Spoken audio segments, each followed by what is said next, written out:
दोस्तों नमस्कार। Road safety channel road safety R K Yadav में आपका स्वागत है।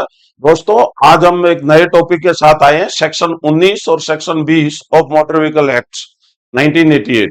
तो सेक्शन 19 क्या कहता है कि लाइसेंसिंग अथॉरिटी की पावर जो जिसमें वो आपके लाइसेंस को डिस्क्वालीफाई और रिवोक कर सकती है, और सेक्शन 20 जो है वो माननीय न्यायालय द्वारा आपके लाइसेंस को डिस्क्वालीफाई ऑब्लिक रिवोक करने की जो पावर्स है उसके बारे में अपन डिटेल से पढ़ेंगे। और इस बार दो ही सेक्शन लिए हैं, इसमें ज्यादा लंबा हो जाता है। आपकी वो जो कमेंट्स आए थे उसके आधार पे हमने इसको शॉर्ट में किया। सेक्शन 19 क्या कहता है? Power of licensing authority to disqualify from holding a driving licence or revoke such licence.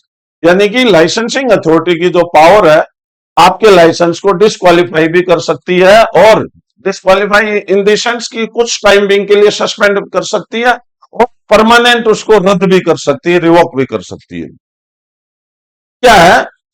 If a licensing authority is satisfied, अगर लाइसेंसिंग अथॉरिटी सेटिस्फाइड है after giving the holder of a driving licence an opportunity of being heard, यानी जो driving licence का holder है उसको सुनने के बाद अगर लाइसेंसिंग अथॉरिटी सेटिस्फाई हो जाती है, क्या सेटिस्फाई हो जाती है? इन अ हैबिचुअल क्रिमिनल और अ हैबिचुअल ड्रंकर्ड, कि लाइसेंसधारी जो है वो हैबिचुअल क्रिमिनल है, आदतन अपराधी है, या आदतन शराबी है, ऐसे व्यक्ति का लाइसेंस वो क्या कर सकती है? डिस्क्वालीफाई या रिवोक कर सकती है। दूसरा क्या है? If a habitual addict to any narcotic drug or psychotropic substance within the meaning of the Narcotic Drugs and Psychotropic Substances Act 1985, क्या वो किस चीज का हैबिचुअल है? कोई नार्कोटिक ड्रग्स लेने का, और वो जो ड्रग्स जो इस नार्कोटिक ड्रग्स और साइकोट्रोपिक सब्सटेंसेज एक्ट 1985 के अंदर है, वो यानी कि नशीली दवाई लेने का आदि है, तो उसका भी लाइसेंस डिस्क्वालीफाई ऑब्लिक रिवोक हो सकता है। तीसरा क्या है? Is using or has used a motor vehicle in the commission of a cognizable offense।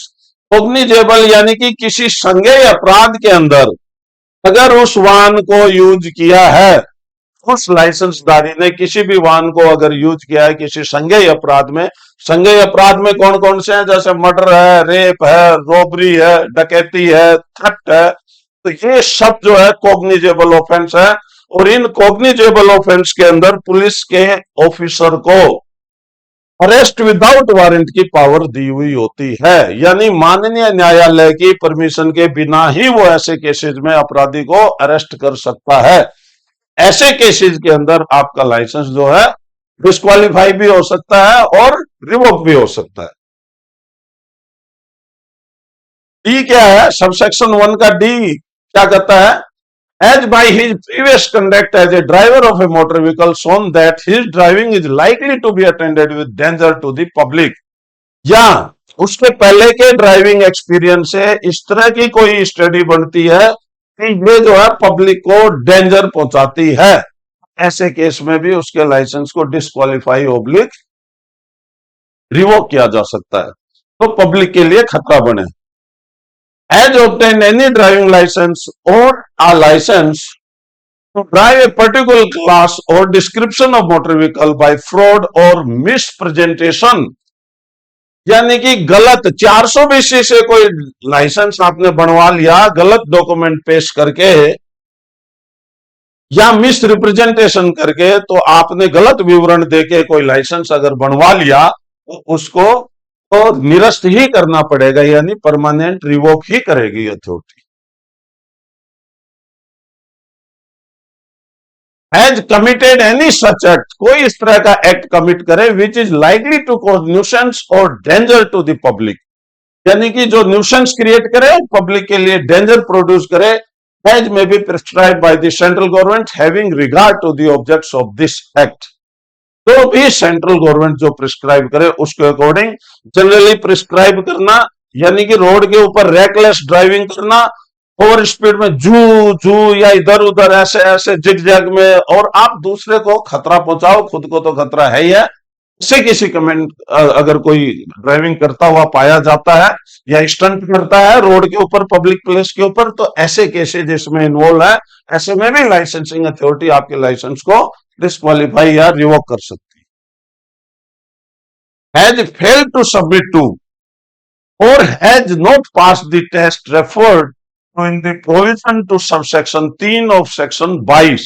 Section 22 related है suspension oblique cancellation of driving licence से रिलेटेड है। और इसका 3 का जो प्रोविजन क्या कहता है कि अगर कोई दोष सिद्ध हो जाता है उसके खिलाफ, यानी लाइसेंस होल्डर के खिलाफ दोष सिद्ध हो जाता है किसी भी एक्ट में, तो माननीय न्यायालय द्वारा उस लाइसेंस में एंडोर्स करके अथॉरिटी के पास भेज दिया जाता है। अथॉरिटी के पास भेजने के बाद जो है दोबारा उसका टेस्ट होगा, उसके बाद ही, और वापस जैसे उसने लाइसेंस बनवाया था उसी हिसाब से उसको वापस फिर से मेडिकल सर्टिफिकेट देना पड़ेगा, उसके बाद ही उसका लाइसेंस बनेगा। तो ऐसे किसी टेस्ट को पास नहीं कर पाता है तो भी उसको निरस्त ही रखा जाएगा।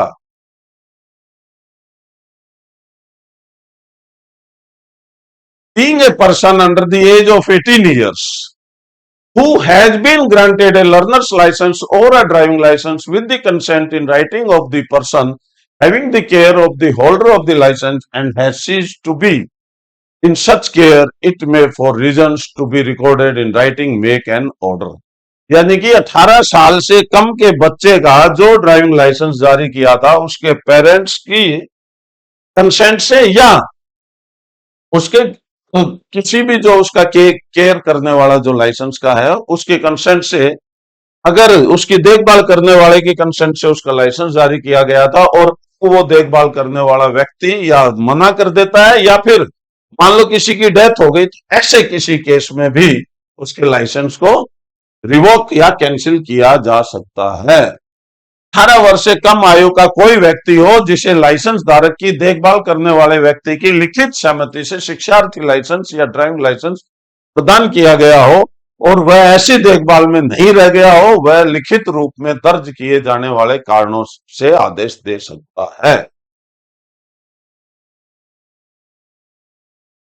अब इस कारणों में क्या करेगा, अब ये वही सब सेक्शन 1 चल रहा है, इसका सेक्शन 19 का सब सेक्शन 1। तो क्या करेगी वो licensing authority, disqualifying that person, उसको डिस्क्वालीफाई कर देगी for a specified period for holding और obtaining any driving licence to drive all और एनी क्लासेज और descriptions of vehicle specified in the licence. यानी कि उस लाइसेंस में किसी पर्टिकुलर क्लास को, मान लो लाइट मोटर व्हीकल को करना है या मोटरसाइकिल पे स्टंटबाजी कर रहा था तो खाली मोटरसाइकिल विद गियर का उसका कर देगी, या फिर पूरा भी कर देगी, तो या तो डिस्क्वालीफाई करेगी या रिवोक एनी सच लाइसेंस या रद्द। तो इन दो में से ये लाइसेंसिंग अथॉरिटी को पावर है कि इन दो में से वो उसको डिस्क्वालीफाई भी कर सकती है, यानी suspend for the time being and revoke any such licence, यानी कि लाइसेंस को रद्द भी कर दिया जाएगा। अब इसमें सेक्शन 1A और जोड़ दिया, इसका सब सेक्शन 1A जोड़ दिया। 1 में चल रहे हैं अपन, सब सेक्शन 1 में ही चल रहे हैं। तो 1A में क्या कर दिया, ये जो amendment of motor vehicle act 2019 आया उसमें इसको जोड़ा गया। Where a licence has been forwarded to the licensing authority under sub section 4 of section 206। Section 4 of section 206 ये क्या है कि पुलिस के द्वारा या राज्य सरकार द्वारा और कोई एजेंसी को जिसको पावर दी गई हो वो लाइसेंस जब्त करके, जनरली पुलिस के द्वारा लाइसेंस को जब्त करके और अथॉरिटी को भेजा जाता है उसके लाइसेंस को डिस्क्वालीफाई की सिफारिश करने के लिए। वो किस किस केसेज में है अपन उसमें भी पढ़ेंगे, लेकिन ये सब सेक्शन 1A क्या कहता है, the licensing authority if satisfied, तो वो लाइसेंसिंग अथॉरिटी क्या करेगी कि उसको नोटिस देगी और नोटिस देने के बाद उसको सुनने का पूरा मौका देगी। और अगर लाइसेंसिंग अथॉरिटी सेटिस्फाइड हो जाती है after giving the holder of the driving licence an opportunity of being heard, सुनने का मौका देने के बाद may either discharge the holder of driving license or it may for detailed reasons recorded in writing, और उसके रीजंस को detail में राइटिंग में रिकॉर्ड करेगी, make an order disqualifying such person from holding or obtaining any license to drive all or any class or description of vehicles specified in the license।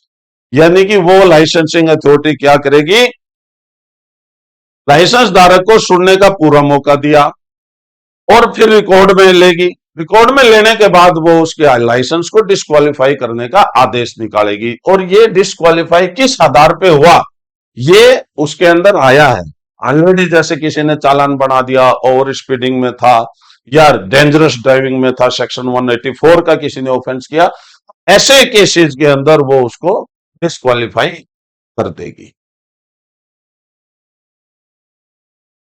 जैसे हिंदी में, जहां कोई अनुज्ञप्ति धारा 206 की उपधारा 4 के अधीन अनुज्ञापन प्राधिकारी को भेजी गई है, वहां अनुज्ञापन प्राधिकारी यदि चालन अनुज्ञप्ति के धारक को सुनवाई का अवसर देने के पश्चात संतुष्ट हो जाता है, तो वह या तो चालन अनुज्ञप्ति के धारक को उन्मोचित कर सकता है या वह लिखित में अभिलिखित विस्तृत कारणों से ऐसे व्यक्ति को अनुज्ञप्ति में विनिर्दिष्ट सभी या किसी वर्ग या वर्णन के यानों को चलाने के लिए कोई अनुज्ञप्ति धारण करने या प्राप्त करने से निर्हरित करने का वाला आदेश दे सकता है, डिस्क्वालीफाई का। अब ये बहुत इंपॉर्टेंट है, सेक्शन 206(4).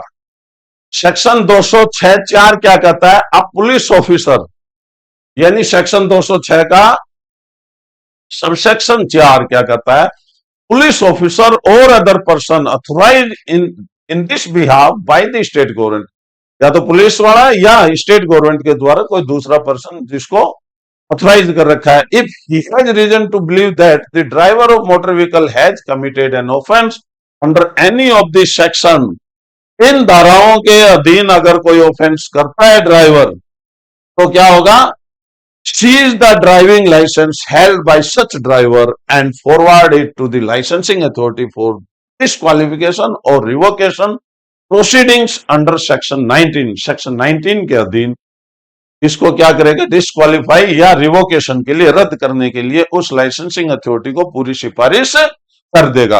ये कौन कौन सी चीजें हैं, section 183 driving eight excessive speed यानी ओवर स्पीड से रिलेटेड है। सेक्शन 184 ड्राइविंग डेंजरसली अपन ने पहले भी बहुत ढंग से कवर किया था। डेंजरसली ड्राइविंग का मतलब है अगर आप मोबाइल फोन पे बात करते हुए जा रहे हो, ये भी आपका डेंजरस ड्राइविंग की श्रेणी में आता है। आप अगर किसी स्टॉप साइन पे नहीं रुकते हो, वो भी आपका डेंजरस ड्राइविंग की श्रेणी में आता है। आप अगर रेड लाइट पे जंप करते हो, वो भी आपका डेंजरस ड्राइविंग की श्रेणी में आता है। आप अगर कंटिन्यूस फ्लोइंग ट्रैफिक के अगेंस्ट में चलते हो, तो वो भी डेंजरस ड्राइविंग की श्रेणी में आता है। जैसे कहीं कहीं अपने हाईवे पे बना लेते हैं इलीगल, ये सब डेंजरस ड्राइविंग की श्रेणी में आता है। या आप आगे से घूम के आने की बजाय आप वहीं से रॉन्ग साइड में आप जाते हो, ये भी आपका डेंजरस ड्राइविंग की श्रेणी में आता है। और डेंजरस ड्राइविंग की श्रेणी में आएगा तो आपके लाइसेंस को डिस्क्वालीफाई भी कर दिया जाएगा। और अगर बार बार रिपीटेड आप ऑफेंसेस में करोगे 184 में, तो आपके लाइसेंस को रद्द कर दिया जाएगा, रिवोक कर देगी लाइसेंसिंग अथॉरिटी, कैंसिल कर देगी उसको।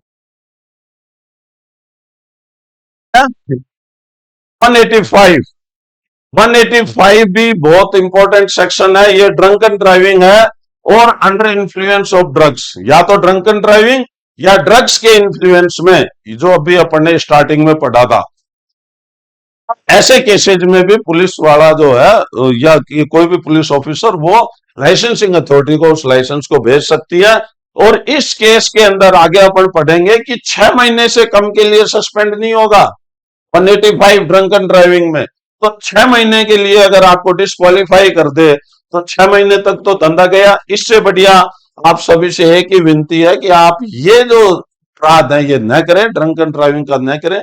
189 में क्या, racing and trial of speed, आप पब्लिक रोड के ऊपर आप रेसिंग करते हो या स्पीड की ट्रायल करते हो, आप आपस में जो है कंपटीशन करते हो, तो ये अपराध भी अगर आप करते हो तो भी वो पुलिस ऑफिसर आपके लाइसेंस को सस्पेंड करने के लिए, डिस्क्वालीफाई करने के लिए लाइसेंसिंग अथॉरिटी को भेज सकता है।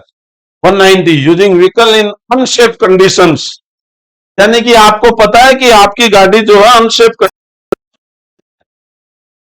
बहुत ज्यादा झुकी हुई, कई बार हाईवे के ऊपर भी नजर आते ट्रक जो ऐसे ऐसे झुका हुआ, फिर भी आप उसको ले जा रहे हो, तो ये भी आपका लाइसेंस डिस्क्वालीफाई करवा सकता है। उसका छोटी सी वीडियो क्लिप बनाएगा पुलिस वाला और आपको रोक के चालान बना के और लाइसेंसिंग अथॉरिटी के पास भेज देंगे, तो आपका क्या होगा, डिस्क्वालीफाई हो जाएगा। इसलिए जो भी ड्राइवर साहिबान है वो अगर इसको देख रहे हैं तो वो इस चीज का ध्यान रखना, सेफ कंडीशन में अगर आप अपनी गाड़ी को चलाते हो तो नुकसान आपका ही होगा।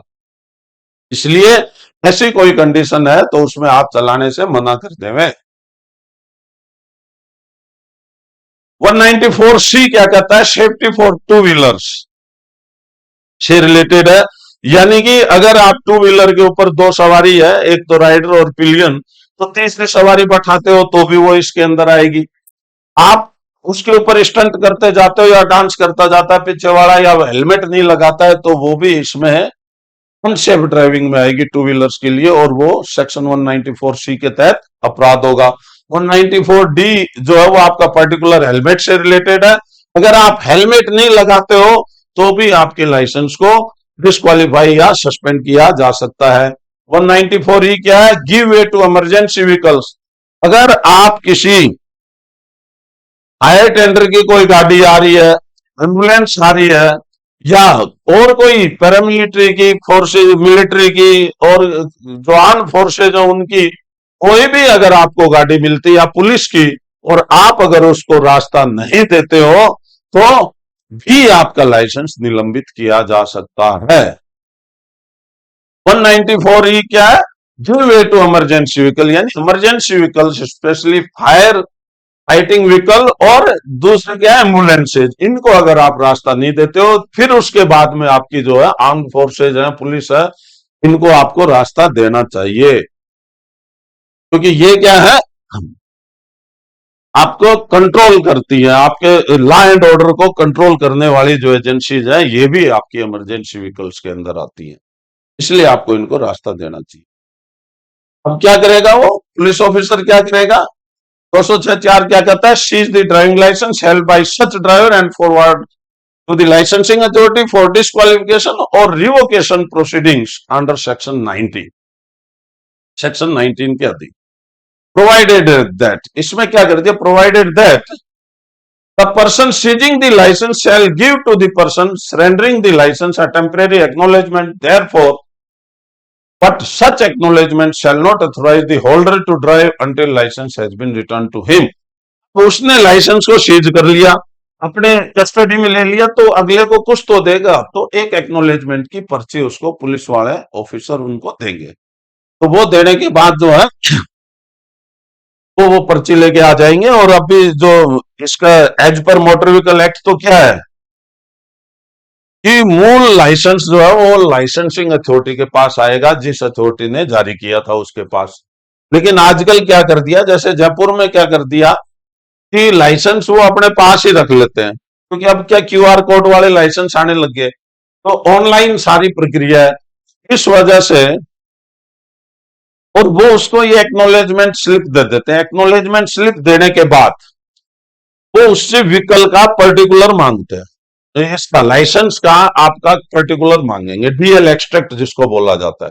तो डीएल एक्सट्रैक्ट के अंदर आपकी सारी जानकारी आ जाएगी, वो जानकारी यानी आपके लाइसेंस को डिस्क्वालीफाई किया गया था क्या, उसमें वो एंडोर्समेंट आ जाएगा, इतने तारीख से इतने तारीख इसका लाइसेंस डिस्क्वालीफाई था, और वो तारीख खत्म होने के बाद फिर वो उसको वो लाइसेंस दे देंगे, या ऑटोमेटिकली सिस्टम में वो आपका जारी हो जाएगा। फिलहाल ये है, लेकिन एज पर इस एक्ट के और इस अमेंडमेंट में क्या हुआ कि आपका लाइसेंस डिस्क्वालीफाई होने के बाद और रिवोकेशन होने के बाद, यानी कि निरस्त होने के बाद आप ड्राइविंग ट्रेनिंग करनी पड़ेगी, उसके बाद आपकी प्रक्रिया जो है वो वापस वही चलेगी।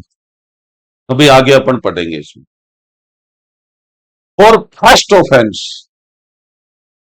इसके अंदर क्या है, पहले ऑफेंस के लिए क्या होगा, for a period of 3 month. अगर पहली बार ऑफेंस किया है किसमें, इन धाराओं में 206(4) में, तो फर्स्ट टाइम अगर कोई ऑफेंस करता है तो क्या होगा, 3 महीने की अवधि के लिए आपके लाइसेंस को सस्पेंड कर दिया जाएगा, डिस्क्वालीफाई कर दिया जाएगा।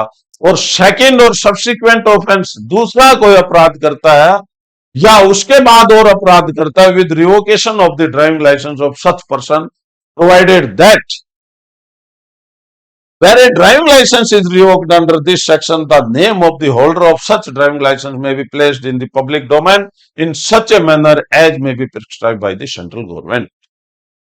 नए अमेंडमेंट एक्ट में डाल दिया, अगर पश्चातवर्ती फिर से अपराध करता है तो उसके लाइसेंस को रिवोक कर दिया जाए सेकंड में, या उसके बाद और तीसरे में करे तो तीसरे में, और रिवोक करने के बाद क्या है, उसका नाम का पब्लिक डोमेन। पब्लिक डोमेन का मतलब सार्वजनिक बस स्टैंड है, सार्वजनिक ट्रक यूनियन का जो ऑफिस है, या सार्वजनिक जो और कोई ऑटो का जो स्टैंड है, इस तरह के टैक्सी स्टैंड है, ऐसी जगह में उसका नाम डिस्प्ले कर दिया जाए, जो भी सेंट्रल गवर्नमेंट डिसाइड करे। सब सेक्शन 2 क्या कहता है, अभी तक ये सब सेक्शन 1 चल रहा था इसका सेक्शन 19 का सब सेक्शन 1, और इसका सब सेक्शन 2 क्या कहता है, where an order under sub section 1 or sub section 1A 1 या 1A में कोई ऑर्डर बनाया जाता है, holder of a driving license shall forthwith surrender his driving license to the licensing authority making the order if the driving license has not already been surrendered and the licensing authority shall, तो वो क्या करेगा, वो अपने licence को surrender करेगा तो order निकल जाएगा, और अगर उसने सरेंडर नहीं किया है तो if the driving license is a driving license issued under this act, keep it until the disqualification has expired or has been removed। यानी कि उसने लाइसेंसिंग अथॉरिटी को, जो वो लाइसेंस सरेंडर करेगा उसको लाइसेंसिंग अथॉरिटी कब तक रखेगी, तब तक उसकी डिस्क्वालिफिकेशन रिमूव नहीं हो जाए। जैसे मान लो 3 महीने के लिए सस्पेंड किया तो 3 महीने के बाद उसको लाइसेंसिंग अथॉरिटी लाइसेंस उसको दे देगी। दूसरा क्या है, B, if it is not a driving licence issued under this act, अगर उस लाइसेंसिंग अथॉरिटी ने, जिसने उसको डिस्क्वालीफाई किया, उसके द्वारा उसको इश्यू नहीं किया गया हो, तो क्या होगा, endorse the disqualification on it, उसके ऊपर एंडोर्समेंट कर दिया जाएगा, and send it to the licensing authority by which it was issued, और जिस लाइसेंसिंग अथॉरिटी ने इसको इश्यू किया था उस लाइसेंसिंग अथॉरिटी को भेज दिया जाएगा।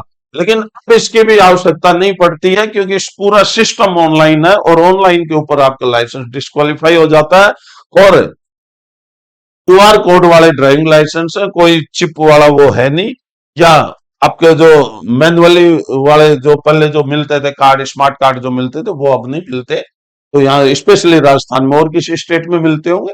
एक्ट तो सबके लिए सेम है, इस वजह से वो क्या, मूल लाइसेंसिंग अथॉरिटी को एंडोर्स करके वो लाइसेंस भेज देंगे। In the case of revocation of any licence, किसी भी लाइसेंस के रिवोकेशन में, endorse the revocation upon it, and if it is not the authority which is issued the same, intimate the fact of revocation to the authority which issued that licence.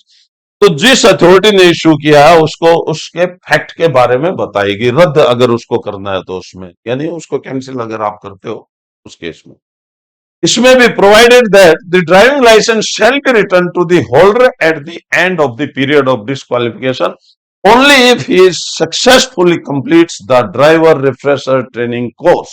ये provided that इसमें डाल दिया कि driver refresher training course करने के बाद ही उसको क्या है, वापस रिटर्न किया जाएगा, बशर्ते कि चालक लाइसेंस धारक को अयोग्यता की अवधि के अंत में तभी लौटाया जाएगा जब उसने चालक पुनश्चर्या प्रशिक्षण कार्यक्रम सफलतापूर्वक पूरा कर लिया हो। 2A, तो इसका सब सेक्शन 2 था, अब सब सेक्शन 2A में क्या कह दिया, the licence holder whose licence has been suspended shall undergo the driver refresher training course from a school or establishment licensed and regulated under section 12 or such other agency as may be notified by the central government। यानी कि section 12 के अंदर जो driving school से related section है, उसके अंदर जो ड्राइविंग स्कूल है उससे ड्राइवर रिफ्रेशर ट्रेनिंग कोर्स करके आना पड़ेगा, उसके बाद ही उसको वो लाइसेंस वापस दिया जाएगा। The licence holder whose licence has been suspended, यानी वापस उसको बहाल किया जाएगा। अब ये जो रिवोक वाला जो वर्ड था रिवोकेशन, तो वहां तो रिवोकेशन का मतलब था रद्द करना। अपने यहां जो सिस्टम के अंदर जो रिवोकेशन वर्ड है कि डेट ऑफ रिवोकेशन, यानी सस्पेंड तो चल रहा था, अब उसको वापस रिवोकेट करना, यानी उस आदेश को रद्द करना। यहां क्या था, लाइसेंस को रद्द करना, उस आदेश को रद्द करना, तो वहां भी वर्ड रिवोकेशन यूज करेंगे, रिवोक। तो क्या है कि वो लाइसेंस जब उस सस्पेंशन पीरियड उसका पूरा हो जाएगा, तो पूरा होने के बाद उस लाइसेंस को वापस जारी किया जाएगा। और सिस्टम में क्या है, जैसे राजस्थान में क्या है, ऑटोमेटिकली वो ड्यूरेशन खत्म हो जाएगी, आपने जो उसमें फीड की थी 3 महीने की, तो उसके बाद ऑटोमेटिकली आपका लाइसेंस चालू हो जाएगा सस्पेंशन के केस में। टू भी क्या कहता है, the nature, syllabus and duration of driver refresher training course shall be such as may be prescribed by the central government. मैंने पहले भी कहा था, जहां ये ऐसे ब्रैकेट है, ये amendment of motor vehicle act 2019 के अंदर इंसर्ट किया गया है, यानी कि इस तरह का सिलेबस होगा, क्या ड्यूरेशन होगी, ये सेंट्रल गवर्नमेंट डिसाइड करेगी।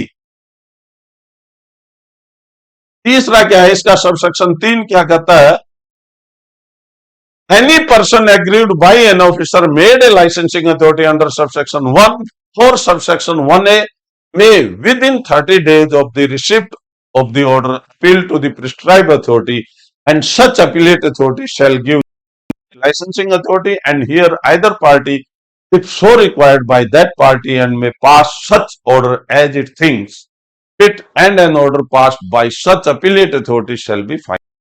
यानी कि क्या होगा कि अगर वो लाइसेंसधारी खुश नहीं है कि उसके लाइसेंस को गलत डिस्क्वालीफाई कर दिया, तो 30 दिन के अंदर वो अपीलेट अथॉरिटी के पास अपनी अपील कर सकता है। और वो अपीलेट अथॉरिटी, जैसे डिस्ट्रिक्ट ट्रांसपोर्ट ऑफिसर क्या लाइसेंसिंग अथॉरिटी है, तो उसकी appellate authority regional transport officer Rajasthan के केस में।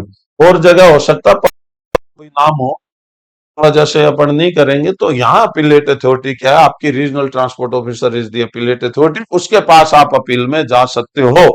उसके खिलाफ अथॉरिटी है, उसने अगर आपके लाइसेंस को डिस्क्वालीफाई या रिवोक किया है, तो उसके खिलाफ देखना। इस सेक्शन 19 के 3 सब सेक्शन थे। सब सेक्शन 1 के अंदर आपको क्या कारण दिया है, किस किस वजह से आपका लाइसेंस जो है वो डिस्क्वालीफाई या रिवोक किया जा सकता है या करेगी। 2 के अंदर क्या किया है कि आपको दोबारा बहाल जब करेगी, उसका सस्पेंशन का पीरियड जो कंप्लीट हो जाएगा उसके बाद, तो वो। 3 के अंदर क्या दिया है कि अगर आप उस लाइसेंसिंग अथॉरिटी के फैसले से खुश नहीं हो, तो आप अपीलेट अथॉरिटी में जा सकते हो। गुड। इसके बाद अपन आते हैं सेक्शन 20। सेक्शन 20 क्या कहता है, power of court to disqualify, यानी कि माननीय न्यायालय की पावर जो है आपके लाइसेंस को डिस्क्वालीफाई करने की, वो है। तो इसके अंदर इसका सब सेक्शन 1 क्या कहता है, सेक्शन 20 का, where a person is convicted of an offence under this act or an offense in the commission of which a motor vehicle was used, the court by which person is convicted may, subject to the provisions of this act, in addition to the imposing any other punishment authorized by law, declare the person so convicted to be disqualified for such period as the court may specify from holding any driving license to drive all classes or description of vehicles or any particular class or description of such vehicles as are specified in the licence. यानी कि माननीय न्यायालय क्या कर सकता है, अगर कोई किसी का अपराध घोषित हो जाए, दोषित हो जाए, तो ऐसे केस के अंदर उसको जो मॉनिटरी जुर्माना है, उसके अलावा भी उसके लाइसेंस को डिस्क्वालीफाई करने का ऑर्डर दे सकता है माननीय न्यायालय, या रिवोकेशन रद्द करने का भी आदेश माननीय न्यायालय द्वारा दिया जा सकता है। और कोर्ट एक बार जो फैसला दे देगा रद्द करने का, और उसके बाद में अगर कोई ऊपर की अदालत, मान लो निचले कोर्ट ने रद्द कर दिया, ऊपर की अदालत उस रद्द करने में भी ड्यूरेशन डाल दे, भाई ये इसका रद्द किया, ये गलत किया और इसको डिस्क्वालीफाई करना चाहिए था 2 साल के लिए, 5 साल के लिए, तो भी माननीय न्यायालय डिसाइड करे, तो उसके बाद उसको दोबारा ओरिजिनल प्रक्रिया से गुजरना पड़ेगा, या कोर्ट का जो भी फैसला होगा उसके आधार पे वो लाइसेंसिंग अथॉरिटी क्या है वापस भी उसको बहाल कर देगी। तो जहां किसी व्यक्ति को इस अधिनियम के अधीन किसी अपराध के लिए या ऐसे अपराध के लिए दोष सिद्ध किया जाता है जिसके करने में मोटर यान का उपयोग किया गया था, वहां वह न्यायालय जिसने ऐसे व्यक्ति को दोष सिद्ध किया है इस अधिनियम के उपबंधों के अधीन रहते हुए विधि द्वारा प्राधिकृत कोई अन्य दंड लगाने के अतिरिक्त, यानी कि जो एक्ट के अंदर जो है मॉनिटरी मान लो कोई दंड लगा दिया, उसके अलावा भी ऐसे दोष सिद्ध व्यक्ति को, उसका दोष है जैसे मान लो किसी ने एक्सीडेंट कर दिया लापरवाही पूर्वक गाड़ी चला के, तो दोष सिद्ध हो गया उसका, तो फैक्ट वो चल रहे हैं, कोर्ट में केस चल रहा है, ऐसे व्यक्ति को न्यायालय द्वारा विनिर्दिष्ट अवधि के लिए सभी वर्गों, या तो सभी वर्गों का या कुछ वर्ग का, यानी जिस जिसका उसने लाइसेंस ले रखा उसमें कोई एक व्हीकल क्लास भी हो सकती है या सभी व्हीकल क्लास के लिए वर्णन के वाहनों को चलाने के लिए या किसी विशेष वर्ग या वर्णन के ऐसे वाहनों को जो ऐसे लाइसेंस में विनिर्दिष्ट है चलाने के लिए चालान अनुज्ञप्ति धारण करने से निर्हर घोषित कर सकता है, यानी डिस्क्वालीफाई कर सकता है। इसमें भी provided that in respect of an offense punishable under section 183 over speeding से related है, no such order shall be made for the first or second offense। First और सेकंड अपराध के लिए इस तरह का आदेश नहीं निकाला जाएगा, परंतु धारा 183 के अधीन दंडनीय किसी अपराध के संबंध में प्रथम या द्वितीय अपराध के लिए ऐसा कोई आदेश नहीं किया जाएगा। सब सेक्शन 2 क्या कहता है, सेक्शन 20 का माननीय न्यायालय से related, where a person is convicted of an offence under clause C of sub section 1 of section 132। 132 का मतलब है कि अगर कोई पुलिस ऑफिसर उसको गाड़ी को रोकने के लिए कहे और 24 आवर्स तक उसको रोका जा सकता है अगर वो किसी मामले के अंदर इन्वॉल्व है, मान लो कोई एक्सीडेंट कर दिया और कुछ कर दिया और कोई इंक्वायरी करनी है पुलिस ऑफिसर्स को और वो नहीं रुकता है, क्या सेक्शन 134, सेक्शन 134 क्या है, और सेक्शन 185 ड्रंकन ड्राइविंग से रिलेटेड। सेक्शन 134 तो आपने गुड समैरिटन से रिलेटेड आपको बताया था कि कोई एक्सीडेंट हो जाए तो भागेगा नहीं भागेगा तो क्या करेगा, सबसे पहले जिसका उसने एक्सीडेंट किया उनको हॉस्पिटल पहुंचाएगा, दूसरा काम क्या करेगा, और अगर वो नहीं पहुंचा सकता है, भीड़ हो गई, मॉब इकट्ठी हो गई, तो क्या करेगा, वो जाके नजदीकी पुलिस स्टेशन को इन्फॉर्म करेगा, और अगर वो नहीं करता है तो कम से कम 24 आवर्स के अंदर वो जो है पुलिस को इन्फॉर्म कर देगा और दूसरी जो है इंश्योरेंस कंपनी को इन्फॉर्म करेगा। तो ये अपना सेक्शन 134 जो है वो कहता था। और सेक्शन 185 यानी कि ये ड्रंकन ड्राइविंग से रिलेटेड है, उसे केसेस के अंदर court convicting any person of any such offense shall order the disqualification under subsection 1, and if the offense is relatable to clause C of subsection 1 of section 132 और section 134 ये accident से related है, such disqualification shall be for a period of not less than 1 month, एक महीने से कम disqualification नहीं होगा, and if the offense is relatable to section 185 such disqualification shall be for a period of not less than 6 months। और ये 185 किससे related है, drunken driving से रिलेटेड है, तो इस पीरियड के अंदर अगर, तो ये पीरियड क्या होगा, सस्पेंशन का 6 महीने से कम नहीं होगा। तो ये जो चीज है ये आपको समझनी चाहिए, अगर ये आप अपराध करते हो तो माननीय न्यायालय द्वारा आपको ये सजा दी जाएगी।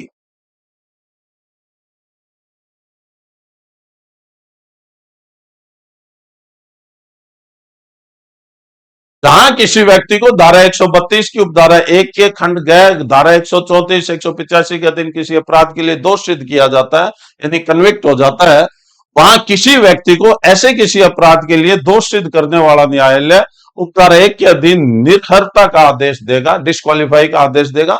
यदि अपराध धारा 132 की उपधारा 1 के खंड गए या धारा 134 से संबंधित है, ये एक्सीडेंट से रिलेटेड है ये धाराएं, ऐसी निर्भरता 1 मास से न्यून अवधि के लिए होगी, यानी नॉट लेस देन 1 मंथ।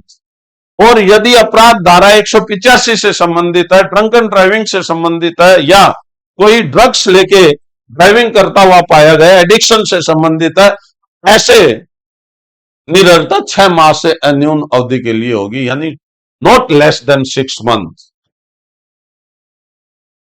इसका सब सेक्शन 3 क्या कहता है? सेक्शन 20 का,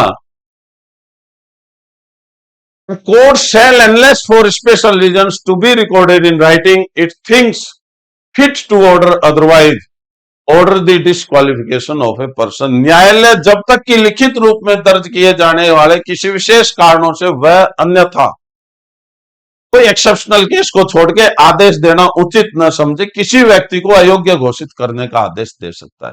कोई एक्सेप्शनल केस छोड़ के बाकी किसी भी व्यक्ति को अयोग्य घोषित करने का यानी डिस्क्वालिफाई लाइसेंस को डिस्क्वालिफाई करने का आदेश माननीय न्यायालय द्वारा दिया जा सकता है।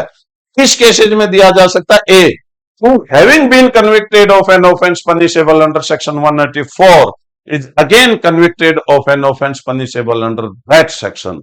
यानी कि जो पहले सेक्शन 184 का डेंजरस ड्राइविंग का अपराध कर चुका है, उसके बाद दोबारा उसको रिपीटेड कर दिया तो उस केस में। दूसरा क्या है? हु इज कन्विक्टेड यानी दोषित हो चुका। कौन सी धारा में? An offence punishable under section 189 यानी रेसिंग एंड स्पीड ट्रायल्स, जो पहले भी था, जो पुलिस को भी जो पावर दे रखी थी 206 के सब सेक्शन 4 में जो तो था, तो यहां भी है who is convicted of an offence punishable under section 189 के अंदर दे सकता है कोर्ट। तो धारा 189 के तहत दंडनीय अपराध का दोषी ठहराया गया हो, या who is convicted of an offence punishable under section 192 या सेक्शन 192। सेक्शन 192 किससे रिलेटेड है? कि रजिस्टर्ड व्हीकल को ड्राइव करने से रिलेटेड है। अगर आप अनरजिस्टर्ड व्हीकल को कोई ड्राइवर ड्राइव करता हुआ पाया जाता है तो माननीय न्यायालय द्वारा उसका लाइसेंस भी डिस्क्वालिफाई किया जा सकता है। जो धारा 192 के अंतर्गत दंडनीय अपराध का दोषी ठहराया गया हो, बशर्ते कि अयोग्यता की अवधि खंड क में निर्दिष्ट मामले में 5 वर्ष से अधिक नहीं होगी, या खंड ख में निर्दिष्ट मामले में 2 वर्ष से अधिक नहीं होगी। खंड ग में निर्दिष्ट मामले में 1 वर्ष से अधिक नहीं होगी। तो ये प्रोवाइडेड दैट कर दिया इनके अंदर किसमें होगी।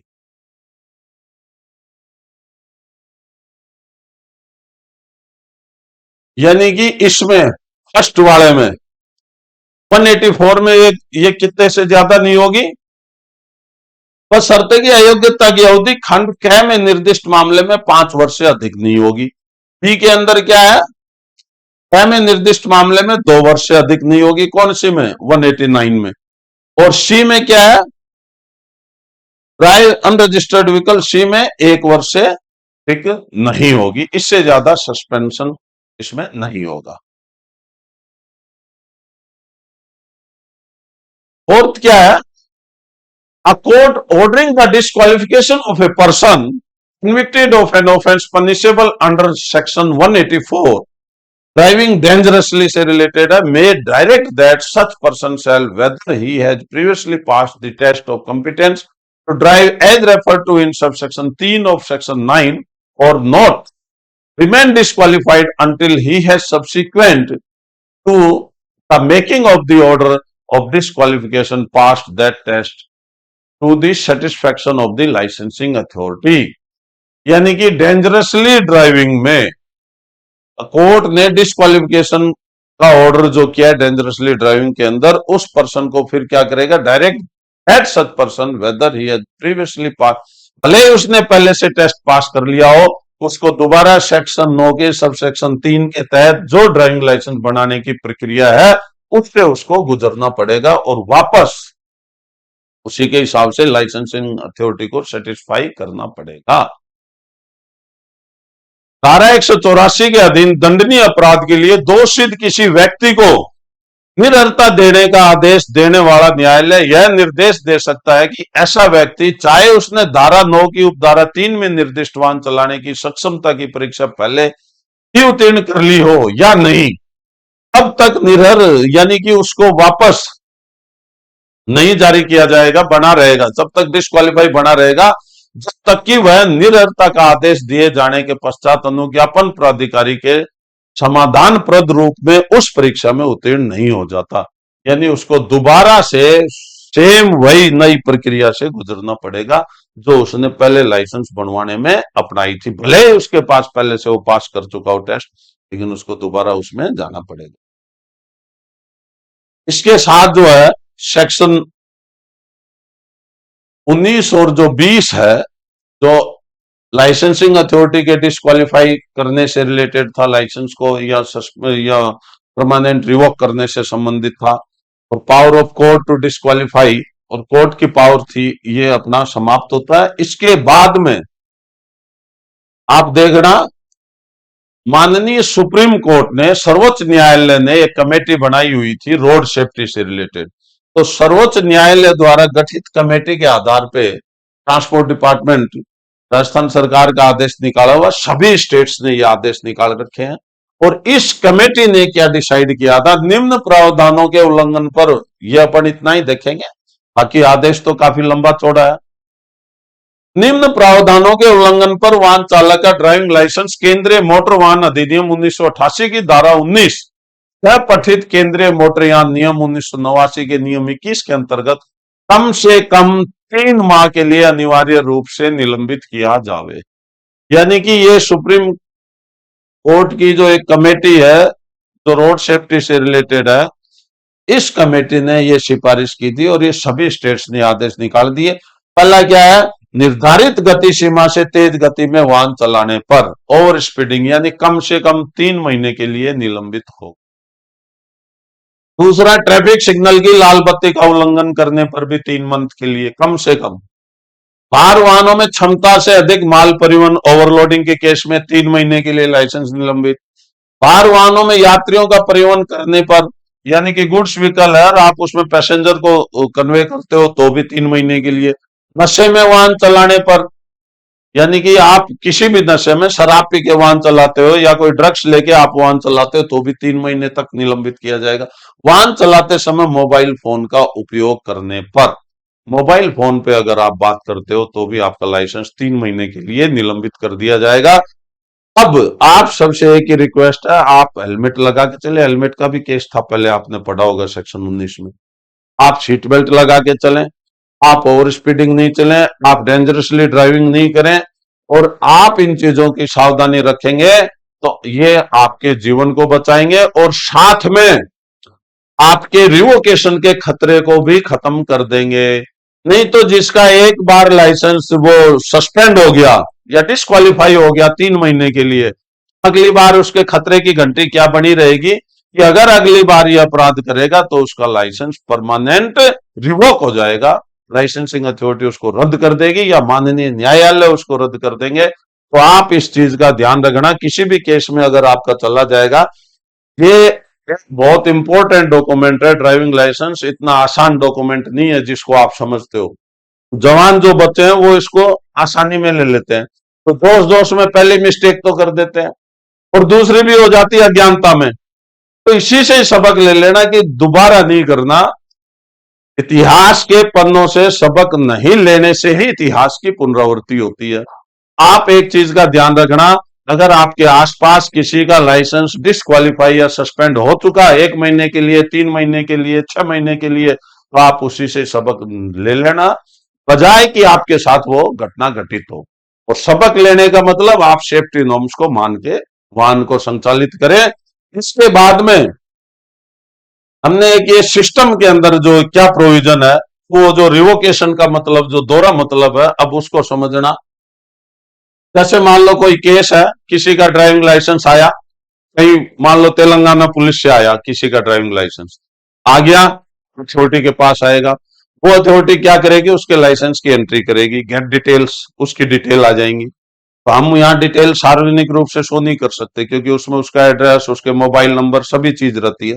तो हमने मान लिया कि उसकी वो डिटेल आ गई। डिटेल आने के बाद में ये भरना पड़ेगा कौन सा ऑर्डर निकाला। लाइसेंसिंग अथॉरिटी क्या करेगी, उसको सुनवाई का मौका देगी, यानी कि उसको नोटिस देगी कि आप 7 दिवस में कार्यालय में रिपोर्ट करें या 15 दिवस में, और अपना पक्ष रखें। तो वो लाइसेंसधारी अपना पक्ष रखेगा, उसका पक्ष लाइसेंसिंग अथॉरिटी सुनेगी। सुनने के बाद लगेगा कि भाई तेलंगाना पुलिस का जो अफसर था जिसने ये चालान बनाया वो सही था, ही वाज रॉन्ग, और या इसने अपना अपराध मान लिया कि हाँ मेरे से गलती हुई थी, मेरा चालान बना था। जनरली तो यही होता है 99% में। कोई 1-8% इस तरह का केस आता है कि किसी का गलत चालान बन जाता है। जैसे गलत चालान बनने के इन द सेंस अब उसका प्रूफ वो भी नहीं दे पाता कि वहां कोई जैसे ओवर स्पीडिंग का बोर्ड तो लगा नहीं, कि स्पीड लिमिट का बोर्ड साफ कहीं नहीं लगा था, साइन बोर्ड, और इसलिए मेरे को पता नहीं था। नेशनल हाईवे के ऊपर ये स्पीड लिमिट का वो ऐसे किसी एक आध केस में, एक्सेप्शनल केस में कोई लाइसेंसिंग अथॉरिटी कंसीडर करती है या माननीय न्यायालय अगर कंसीडर करता तो बात अलग है। अदरवाइज 99% में वो अपना अपराध मान लेता। मानने के बाद क्या होगा, लाइसेंसिंग अथॉरिटी ऑर्डर निकाल देती है कि ऑर्डर नंबर ये, फॉर एग्जाम्पल डेट ये, इश्यूड बाई, कहां से इश्यू हुआ था, तो जो इश्यू करने वाली है वही कर रही है, जनरली उसी अथॉरिटी के पास आता है लाइसेंस। और इसमें आ जाएगा जैसे कहीं की भी है, डीटीओ खेतड़ी है, डीटीओ झुंझुनू, जो भी आएगा वो आ जाएगा। रीजन, रीजन में आपको रीजन देना पड़ेगा किस वजह से इसका जो है लाइसेंस वो हो रहा है। तो इसका रीजन में क्या आ जाएगा, जैसे अदर रीजन दे दिया, बस ये एग्जाम्पल के लिए समझा है इसलिए। तो as per police inspector traffic south Jaipur, letter number ये, चालान नंबर ये, डेटेड ये। तो ये जो चीज है ये हमने इसमें डाल दी, और ये डालने के बाद में जो है सबमिट करेंगे। सबमिट करने के बाद जो चीज आएगी आपके सामने, सबमिट करने के बाद सीरियल नंबर आ जाएगा, टाइप ऑफ ब्लॉकिंग आ जाएगा, किस तरह की ब्लॉक की थी आपने, रिमार्क्स ऑफ ब्लॉकिंग, क्या रिमार्क क्यों किया था ब्लॉक, और रिमार्क्स ऑफ ब्लॉकिंग। तो इसके अंदर क्या आ जाएगा, ब्लॉक के अंदर ये क्या आ जाएगा, सस्पेंशन की आपकी डिटेल आ जाएंगी, कब से कब सस्पेंड हुआ, फ्रॉम डेट और from to date, RTO code आ जाएगा। तो इसके बाद में क्या होगा, अभी फिलहाल जो सिस्टम है, जो राजस्थान के अंदर जो सेट है कि आपका सस्पेंशन फ्रॉम और टू, फ्रॉम और टू आपका जो सस्पेंशन आ गया, इस तारीख से इतने तारीख तक आपका सस्पेंड रहा। इसके बाद फिलहाल जो है वो ऑटोमेटिकली जो है आपका रिवोक्ड डेट आ जाएगी, यानी कि उसको, इस आदेश को, ये जो आदेश हुआ था जो सस्पेंशन का, इसको रिवोक की डेट आ जाएगी, इस तारीख से आपका लाइसेंस दोबारा शुरू हो जाएगा। तो ये इसका प्रोसीजर है। तो रिवोक का ड्यूल मीनिंग हो गया यार, यानी कि ये इस आदेश को रिवोक हो रहा है, वापस रिवोक हो रहा है, जो सस्पेंशन का आदेश था 3 महीने के बाद, तो रिवोक डेट आ जाएगी, उस तारीख से आपका लाइसेंस दोबारा शुरू हो जाएगा। और as per amendment of motor vehicle act, किसी किसी स्टेट के अंदर तो ये भी है कि आपको ड्राइवर रिफ्रेशर ट्रेनिंग करनी पड़ेगी, और आप जो है फॉर्म 5A सबमिट करोगे, उसके बाद में ही आपका लाइसेंस जो है वापस बहाल होगा। यानी कि वो जो आदेश जो अथॉरिटी निकाला था, उस आदेश को रद्द करना, उसको रिवोक कब होगा, वो जब आप वो सर्टिफिकेट सबमिट करोगे। यहां भी लागू हो गया था, लेकिन उसमें कुछ टेक्निकली कुछ इश्यू आ रहा है, तो जल्दी वो भी लागू हो जाएगा। तो वो ड्राइविंग स्कूल जो सर्टिफिकेट देगी आपको, और उसका सिलेबस जो सेंट्रल गवर्नमेंट ने डिसाइड कर रखा है, सेंट्रल मोटर व्हीकल रूल्स में दिया हुआ है, उसके अकॉर्डिंग वो सर्टिफिकेट देने के बाद, उस सर्टिफिकेट का नंबर और उसकी एंट्री करने के बाद, फिर वो जो डिस्क्वालीफाई हुआ था, फिर के बाद वो दोबारा डेट ऑफ रिवोक आ जाएगी उसमें, यानी कि जो आदेश आपका प्रभावित हो उस दिन वो आदेश खत्म हो गया, और अब आपका लाइसेंस वापस जो है शुरू हो गया। एक बार पुनः आपसे एक ही विनती है कि आप जो है अपने लाइसेंस को डिस्क्वालीफाई या कैंसिलेशन या रिवोकेशन न करवाएं। मेरी आप सबसे यही विनती है। और इस चैनल को लाइक, शेयर और सब्सक्राइब करते रहें। आप सर्च कर सकते हैं यूट्यूब पे @RKY road safety. Thank you very much. जय हिंद।